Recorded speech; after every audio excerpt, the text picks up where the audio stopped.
This is Michael Spedden, and welcome to Fowl Players Radio, your one-stop shop for all of your pop culture needs. We feature interviews from musicians, actors, comics, dancers, authors, and much, much more, up-and-coming artists and beloved favorites. We've got it all, people on stage, backstage, out front, and behind the scenes. Sit back and relax. Let's have some fun.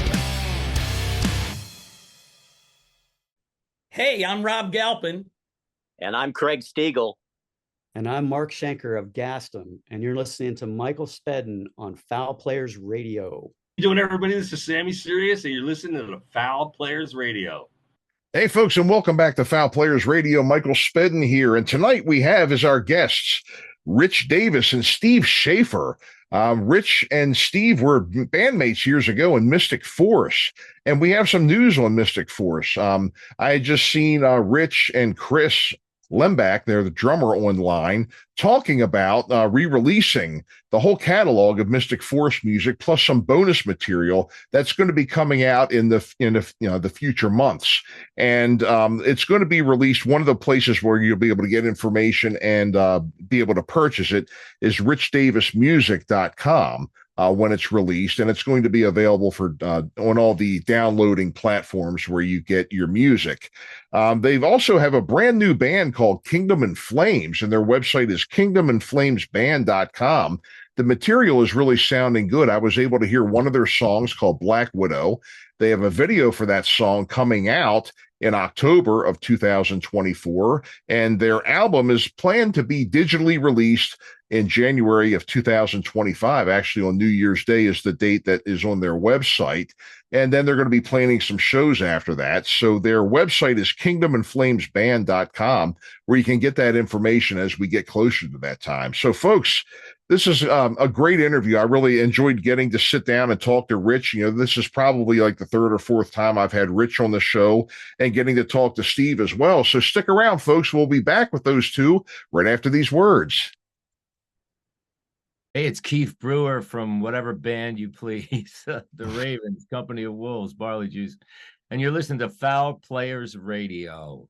The Fowl Players of Perryville, the Mid-Atlantic's premier murder mystery company, have upcoming shows on the Western Maryland Scenic Railroad, Fifth Company Brewing, Susky River Beverage Company, Madigan's Waterfront, Maryland Party Boat, and more. If you are interested in seeing a show, our website is www.fowlplayersofperryville.com, and if you are interested in booking us, please reach out to us at foulplayersperryville@yahoo.com or 443-600-0446. Remember, every Tuesday from 4 to 6 p.m. and Sunday at 3 to 5 p.m. Eastern Time for the replay is The Back of the Rack, the Michael Spedden Show on 97underground.com, Baltimore's pure rock worldwide. We feature blasts from the past, songs you forgot you liked, hidden gems, classics that never die, local and national act interviews, and music from up-and-coming and beloved classic bands. Go to www.97underground.com and download the free app today and listen to us wherever you go, anytime, anywhere. Also, see our archive of interviews on YouTube at 97 Underground Michael Spedden. We thank you for watching and listening to Fowl Players Radio. Our main website is www.fowlplayersradio.com, and our YouTube channel is youtube.com/@fowlplayersradio. Remember, please support our guests in their endeavors. Shop small and buy local. Links to their books, albums, tickets to their shows, and much, much more can be found in the show notes of each episode. Enjoy today's show. Hi, this is Randy Jackson from Zebra, and you're listening to Fowl Players Radio. And welcome back to another episode of Fowl Players Radio. Michael Spedden here. We're in season 11. Our seasons go up to 11. And tonight we have very special guests. We have Rich Davis and Steve Shaffer from the band Kingdom and Flames.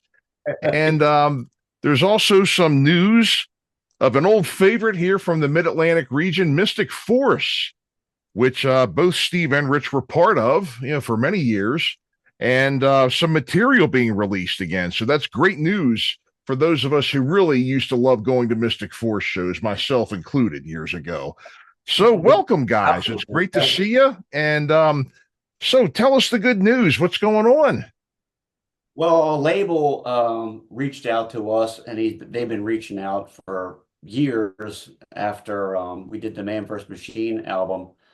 A bunch of different labels have been reaching out. We never actually came to terms between finding the perfect deal between Keith Menzer and myself on what to do. Mm-hmm. After Keith passed away, and then of course Bobby passed away, and William Wren passed away. Yeah. The singers. Of course. I thought, look, I'm not going to pass up on this. They want to release our whole back catalog, so now's the time to do it.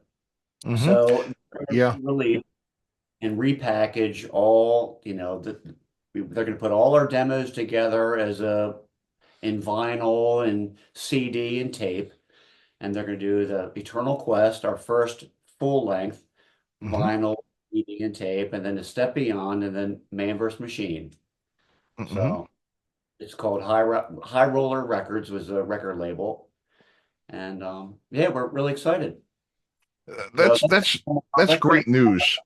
That'll come out in mid 2025. I don't really know exactly when. But, that's when it's going to come out. So that's great news. That's great news. I mean, I remember going to see you guys back in the 80s, and I loved it. I mean, you guys were one of the bands that I played music myself. And a lot of times when you're playing music, it's not always possible to get out to see everybody else you want to see. But I always made sure I got to my Mystic Force shows because you guys were just incredible. I really think at the time, I mean, you were featured on our 97 Underground album with Burn the Sky. And I really think that you guys were really, I mean, you were a step above anything that was around here, I wouldn't agree to that, but thank you for saying that. I mean, Chris, back when we were playing, I mean, there was Wrathchild and Child Play and Apollo Ra, and there was a lot of great bands. I mean, the Baltimore scene back in the 80s and 90s was huge. It really was. Poor Man's Opera, remember? Poor Man's Opera, right? Walt. Yeah. Walt, yeah. It was just, but I really think that you all were really, again, there was just a tier that you guys were in that was just, a step above, 90% of what was going on around here. And it really showed. I mean, your shows had a lot of people, a lot of people followed you. You were opening and, playing with a lot of great bands too. And I had a lot of great memories of coming out to see you, and of course the music was always killer, it was just a great time. Thanks. Appreciate that. Yeah.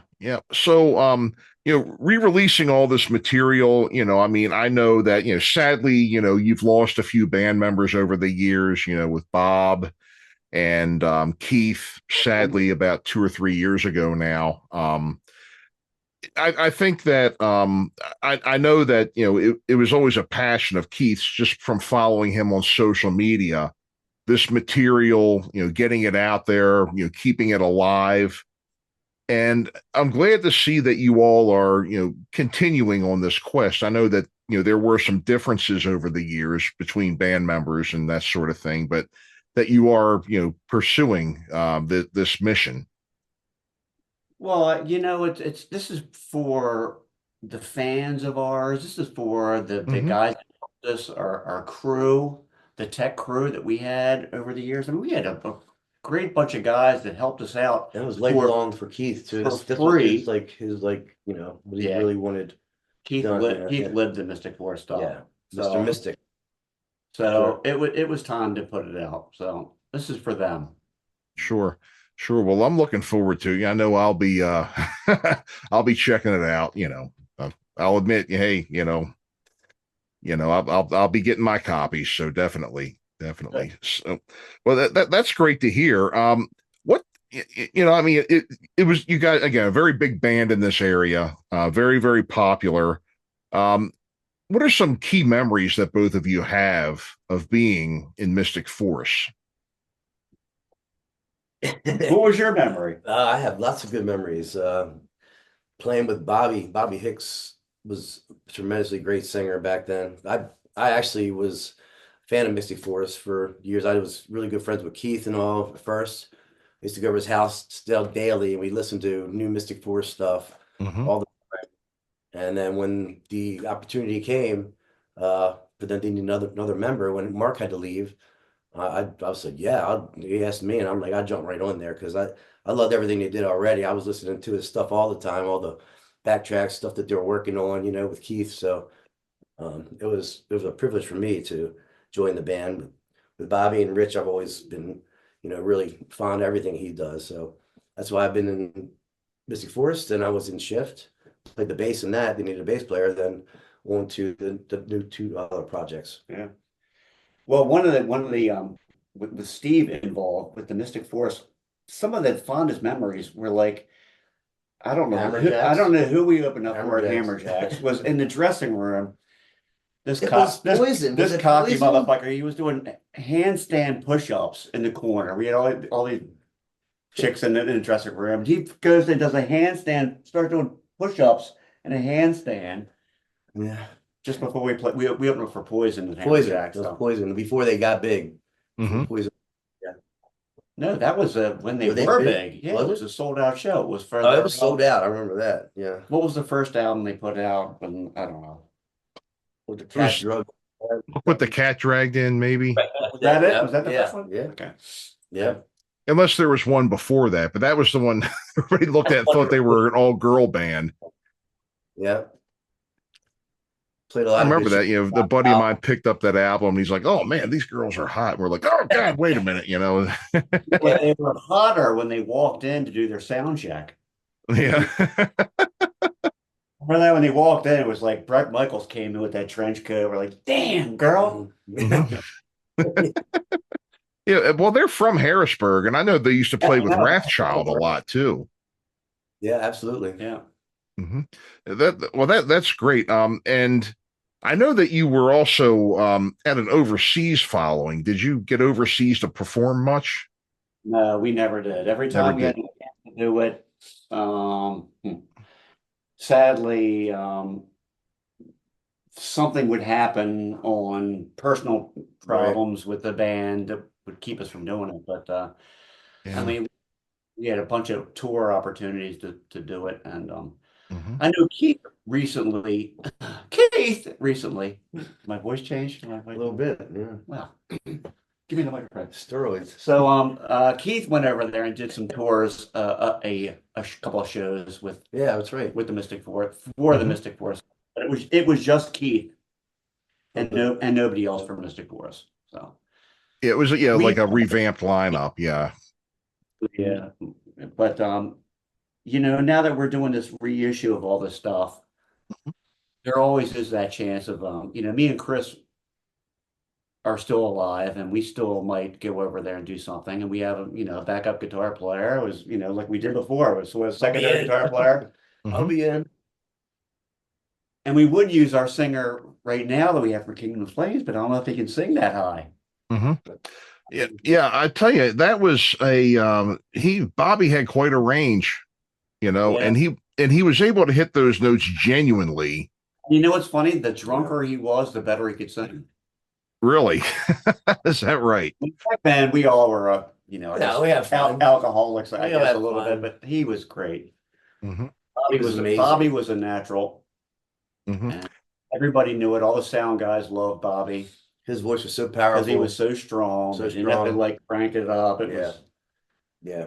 Yeah, I mean, he was in his voice, and that was a real voice. It wasn't a falsetto. I mean, that was his range, and I mean, he nailed it. This is natural for him to do that at any Yeah. time, really. Mhm. He was- Yep, sure was. Yeah, I mean, it was just so powerful and polished, and just a natural he was. I mean, it was just incredible. And the rest of the band, all of you were great players, I thought. Chris, your drummer, Keith, you two, the guitars. I mean, we're just funny because the standouts of the band were absolutely Bobby and Chris. Mhm.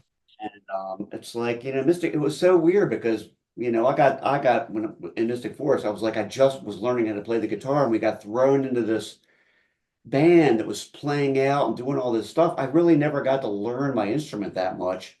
So Mhm. when I was doing stuff back then, I'm like, oh, it just like makes me cringe how bad I was You were not as and bad. how You think great you're bad. Chris and Bobby were. But I you mean, weren't bad. well, I think I'm not bad now. I'm not great, but I'm not bad now. But back then, I'm like, oh. But Bobby and Chris were the stars of the band. There's no question about it. In my I mean, yep. I mean, just just tremendous, just tremendous, and a lot of great shows. Always packed. I remember. I think you guys had a pretty regular gig at Maxwell's for a while, where another band would open for you. I think it was like a Wednesday night thing or something. well, we played Maxwell's all the time. It wasn't just Yeah. a weapon. But geez, we played with some great bands at Maxwell's. Crimson Glory. Yeah, I Yeah. remember that a couple times, right? Yeah. Yeah. And Crimson the Glory. Oh my God, I can't. There's a couple other Anyway, I can't think. groups. Wrathchild there, I Yeah. think maybe once, and oh man, we played some really brutal band. Whatever, Yeah. but Maxwell's was a great club. Yeah, it was. Mhm. and also too, I think I remember I saw you a number of times at the Midway as well. Oh yeah, well, Yeah, the Midway was great. yeah. Yeah. That's- Midway was cool. Woo, Midway was, yeah.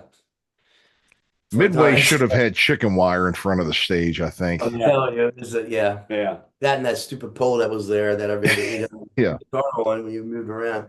hmm I know that was a couple places had stages with obstacles in them. I think I remember doing the 930 Club, and there was a pole in the middle of that stage too. Yeah. Yeah, the more you drink, the more you forget about that stupid Yeah. pole, you know. That's the truth, isn't it? Hey, that That's- was Crimson Glory too. That was a Yeah. cool club. Yeah, but a lot of people that I've had on the show, I've had a lot of folks that have, and this is a good thing too. I mean, you are, re-releasing this material again. You have, the High Roller Records, High Roller Records, re-releasing, your material. A number of bands that were popular, were ones that were doing, fairly well, had a good following in the Baltimore area. Their material's getting re-released again as well. I've had Psycho Boy, I've had Tainted Saints, Red Dye Number 9's releasing new material. And some of the bands, again, they're starting to do new material now, but they had their older material. Somebody heard it and they're giving them a distribution deal. Andy Henson was another one.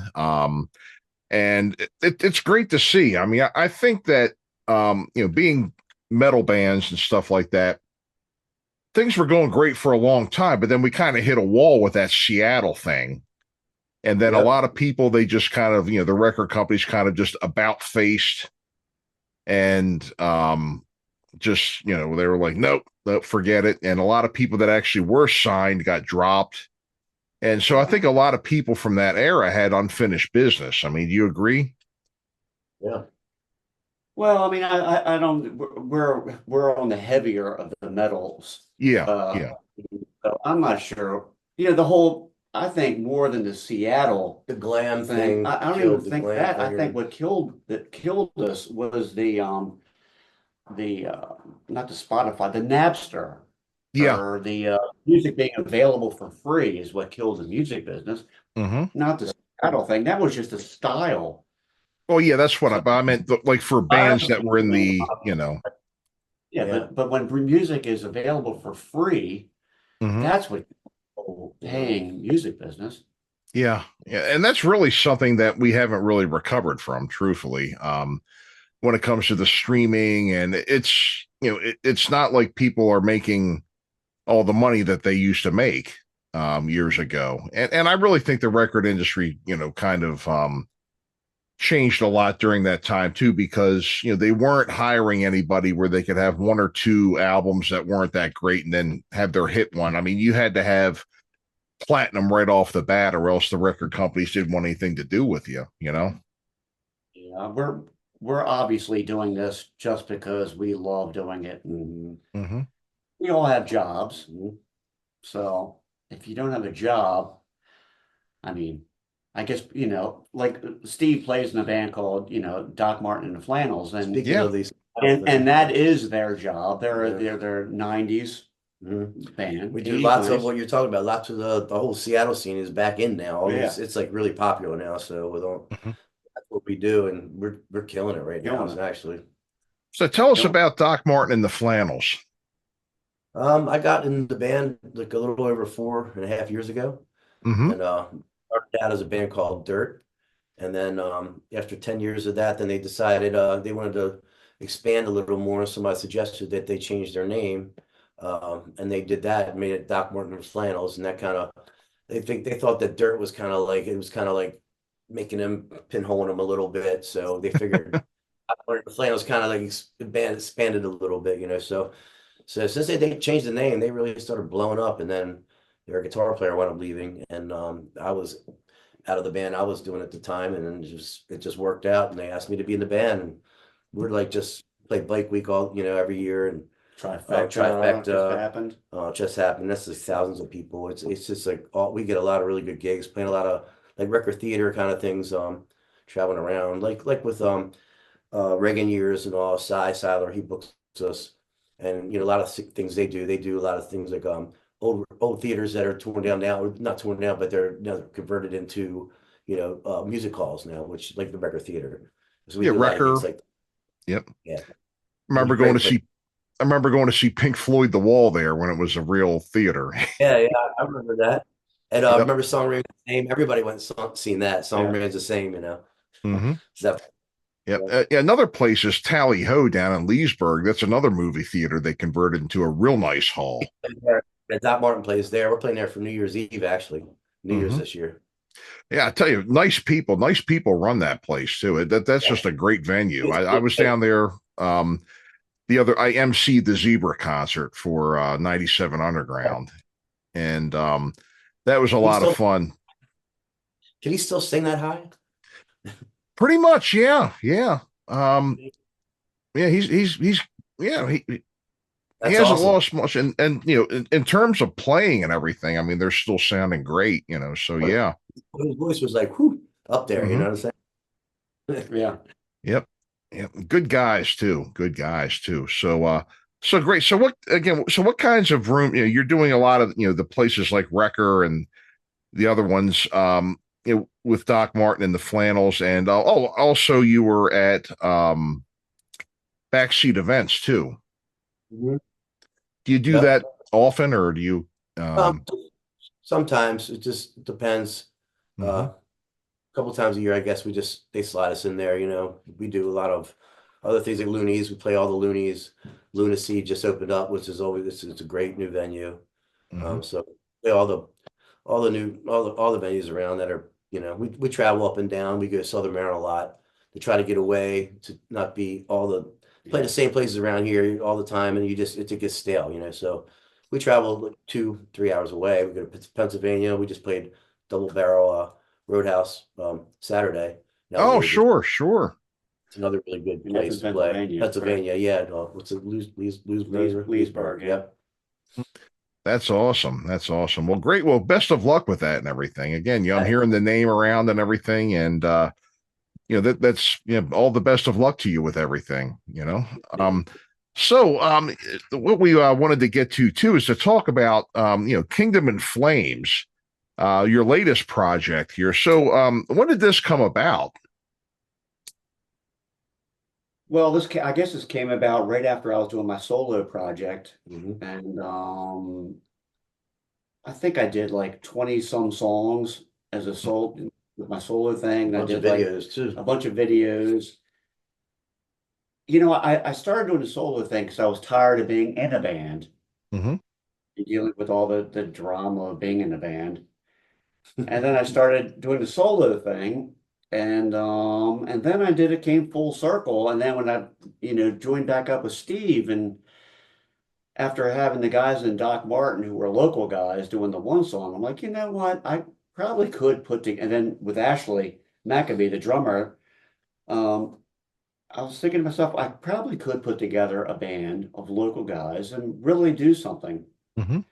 And then so, Steve was the first one, and Ashley at the same time that were right there. I'm like, you know what? Let's just fill these two other pieces that are missing with some local talent, and let's see if we can do something here. And then we would have the capability of because They he's, play a lot. Steve plays out, every weekend. He does an acoustic show once a week.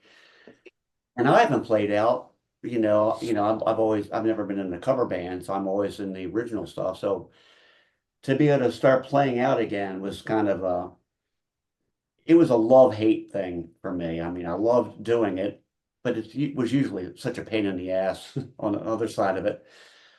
So, we put our feelers out, and then we found, the singer Bruce Baldwin from Tripwire, because he was another local band like Doc Marten, and I would go see them all the time. Yep.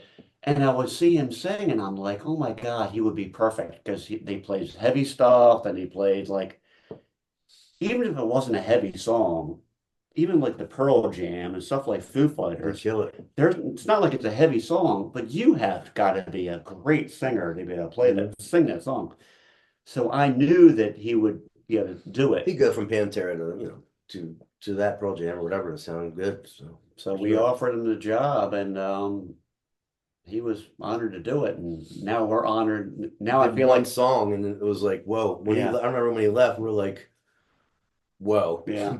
That was pretty good. so now I feel like I'm more it's Bruce Baldwin. I'm his backup guitar player. Mhm. We all help each other out. It's going to be really cool. Again, with Donnie Rush on bass, so we're excited. We'll be out soon. Once the album comes out, we'll start booking shows. Mhm.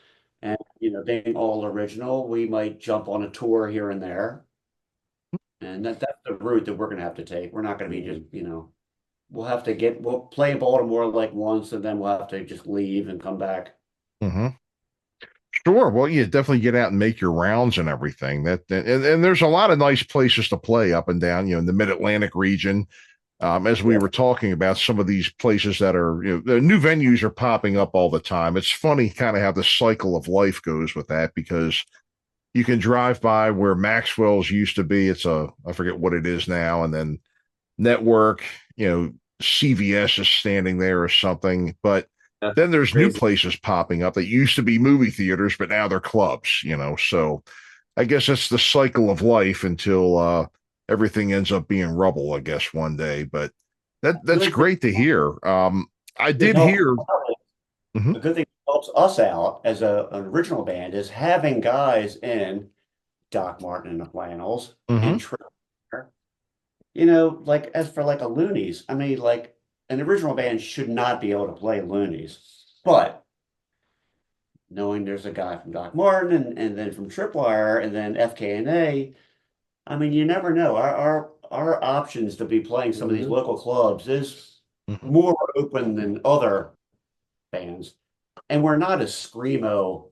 I mean, all our songs have great melody, and it's not screaming, and you're right. It's heavier, but it's there's something to be said that we would be able to get the attention. People would enjoy us, I think. So. Yeah, and the fact is that if people dig what you're doing enough with Doc Marten and the Flannels, and then the other ones, if they're, you probably get some, at least some very curious people as that would be willing to at least check it out, and then if they stick around for that and end up following that as well, hey, it's an extra bonus for you. A lot of metalheads that come out and see Doc Marten and the Flannels that I've known for years, so they're definitely waiting. Wait for this to come out. Great. I did get the opportunity to hear some of it, and I do like what I've heard so far. Black Widow's a great song. Again, we're going to be starting to play that on 97 Underground for you, giving you some spins on there, and at least on my show. And I'm sure, we get it over to Tom. We'll get it in there, into the what they call the Dirty 34, and we'll get your fans and your listeners and everything to vote for it. So, So I was seeing that you have the video is going to be coming out in October for Black Widow, and tell us a little bit about that. Where I know you'd filmed it locally. Yeah, you're right. We filmed it at the Crown Cork and Seal on Eastern Avenue. You were right about that. We took probably 2 months scouting out different places to shoot this, but you can't just rent a place, an abandoned building anymore with the live that. So we were lucky to be able to find that place and get in there to shoot the video, and everything turned out really good. It was a 2-day video shoot, and a storyline in the video too. Mhm. Well, great. I'm looking forward to seeing that when it's out. I saw some of the footage that you had of you know, driving down Eastern Avenue and going to the building and everything. And I recognized, how you go into it and everything there. And I was like, aha, I know where they are. That's where Invisible Sound Studios was, where I've, done some recording, and, some of my old bandmates had as well. So, well, great. Well, I'm looking forward to seeing the final product of that when it's out. And, your record will be released, for digital distribution and everything in January. January 1st is what you were told me.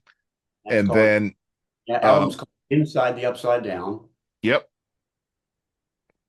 Inside the Upside Down.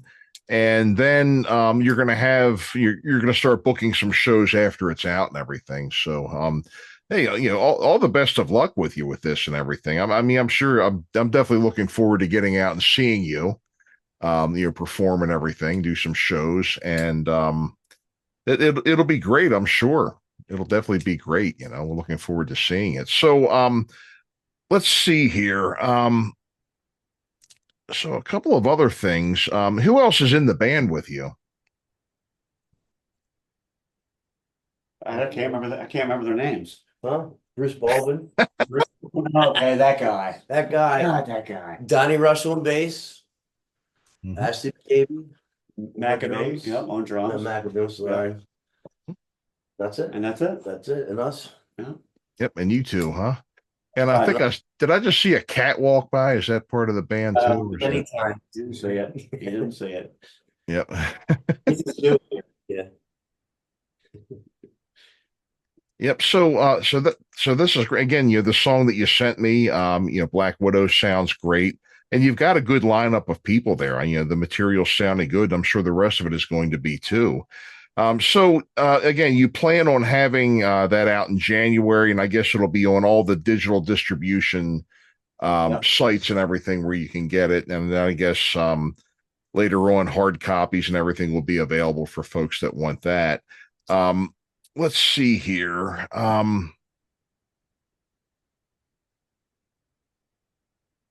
Any other? I know, Rich. You had a couple of the Shift and a couple of other projects going on here. Yes, both of you. Sometimes you get a band that some guys they have one band. Are you planning on incorporating maybe any Mystic Force or Shift into your set, or is that pretty much something that you're not going to? Yeah. No, this is strictly going to be Kingdom in Flames. Strictly Kingdom and Flames, from there forward, not bringing back any of that. So some bands do that from time to time. I was just thought I would ask here. So well, great. Well, definitely, over at of course my colleagues at 97 Underground are definitely looking forward to hearing this, and the Mystic Force and everything coming out, and I'm sure everybody else is too. And I will put as much information as I can that you're able to give me now in the show notes, and I can upgrade it later on. So when people see this episode, they can go on and see it. KingdomInFlamesBand.com. Okay. KingdomInFlamesBand.com. So type that in Google, and then you can go there. You'll see all the links to everything is it comes in circles here. So we're going to go to the website. It's going to go to all our social medias. If you go to one of the social medias, it's going to go a circle from there to all the websites and Facebook, Instagram. What else do we have? Say Spotify. What's the other one? Jesus Christ. Spotify. Let's speak. YouTube. And what's the other one? What's the TikTok? Yeah. So we have them all, but they're all intertwined. So KingdomInFlamesBand.com. We've got merchandise. We got shirts. Your shirts. We've got Black Widow. The single for Black Widow is up on Apple Music and Spotify and all those sites for download. Inside the Upside Down will be out in January. We might do another release in November, maybe. And we might release the song No End in Sight and a playthrough video. But not sure. But just go Google the kingdomandflamesband.com and follow us on all those platforms, and we always keep everybody in to know what's going on. We're always shooting different videos. I mean, we're shooting a documentary right now of you doing an interview of us while you're filming. We're filming you. Oh boy! And then hope you used a wide angle lens. So we're always trying to stay in the people's eye constantly, because people lose focus quickly. So you gotta keep up with it. Playthrough videos, we're getting ready to do a bunch of those, and stuff like that. So actually, when we get off of this chat, we're gonna do a little bit of behind the scenes clip with us doing a couple pre-playthrough video type things and for our site. So. Yeah, awesome. Will there be a website for Mystic Force when you release that material too? You'll have to find that on my site, the Rich Davis. There is a mysticforceband.com that Keith Scott is putting on or has started. I'm not sure if he's going to have that up on that or not. I think if you're going to find the Mystic Force stuff, you're going to have to follow me on my Rich Davis social site. Okay, sure. Well, I'll definitely be sure to link to that. That way, it'll be there, and people will know where it is when the time comes. So great. Well, I'm definitely looking forward to all these things here. I guess one last thing I wanted to ask you, and I may have asked you this before, Rich, because I've had you on the show several times. Spinal Tap moments. Did I ever ask you if you've had any Spinal Tap moments on stage, something going horribly wrong? Or maybe, Steve, you could tell us if you've had any. I fell off the stage at Purple Moose. I don't know. Right on the wall. Yeah. Yeah. I mean, it was at the end of the night. Had two guitars, one in each hand. The steps are steel, and they kind of like have these things sticking up, and it stuck to my shoe. And it was either guitars or my body, so I chose my shoulder. It still was killing me, to the wall. That was, and everybody was like, oh, are you okay? I just grabbed my stuff and walking. I just kept going at the door, like, oh my God, nobody's seen that, right? But everybody's seen it. And it's like, that was late. There's always a Spinal Tap moment. There's always a Spinal Tap moment. We've had some after our sessions. We'll get a little, get our drink on a little bit. Me and Steve, we spend the most time together, and with tracking and everything, and then doing some stuff. Putting everything together. Yeah. And we'll always, we'll practice. Actually, it's more like, because when I record, I'm usually by myself. There's no need for him to be here while I'm recording, but I record him. So when he comes over, we'll eat. We'll buy food, we eat, and then he'll bust my balls for about 4 hours. I'll bust his ass for like a couple hours. Then we'll go do a shot or whatever and come back and do some more recording. And by the end of the night, we're usually sometimes, yeah. We have a couple good videos of us at the end of the night that are we should release. Yeah, we will. I tell you, that's something that is just having classic video footage of playing years ago and stuff too. I've seen some of it posted for Mystic Force and everything. But that stuff is just priceless now, especially when it seems like, again, a lot of people in our age group are either getting back into it from years ago and re-releasing all this stuff for people to see. Just great to have all that, and again, I've seen a couple of Mystic Force shows and some clips and things like that from Maxwell's online and everything. And I tell you, it goes with the memories, but here's all my best wishes for you guys and, the new stuff that you're doing, your new venture. Again, I'm glad to see it. Glad to hear the news about Mystic Force as well. Thanks for joining us today. We really appreciate your time and everything. I know you've got a band rehearsal you've got to get on and everything, but thanks again for joining us. And folks, thank you all for listening. We've had Steve Shaffer and Rich Davis from Kingdom and Flames. Band.com is the website. Kingdom and Flames is the band. And we're looking forward to the Mystic Force release coming out, sometime in the future here. So, guys, thanks again for joining us. Yeah. Thank you. Yep. All right. Take care. Thank you. And thank you all for listening, folks. You're listening to Fowl Players Radio, and we'll see you next time.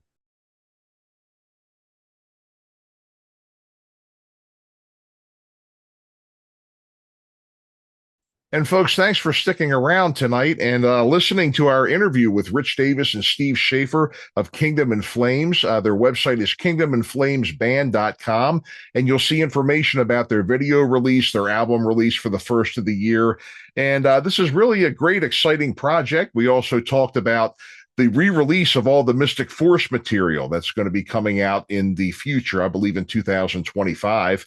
RichDavisMusic.com will have information on that, and keep your eyes open on all of the downloading digital music platforms where you can get this stuff. So, folks, remember to make sure you're supporting your local artists, getting out and buying tickets to shows, t-shirts, music, books, whatever you have. Get out and support these folks, guys. As they say, buy local or buy local. Get out there and support our music scene, everybody. It's up to you. And don't let me catch you not doing it. Also, remember, for Fowl Players Radio, hit that like and subscribe button and give a fair review. This is Michael Spedden signing off, and we will see you soon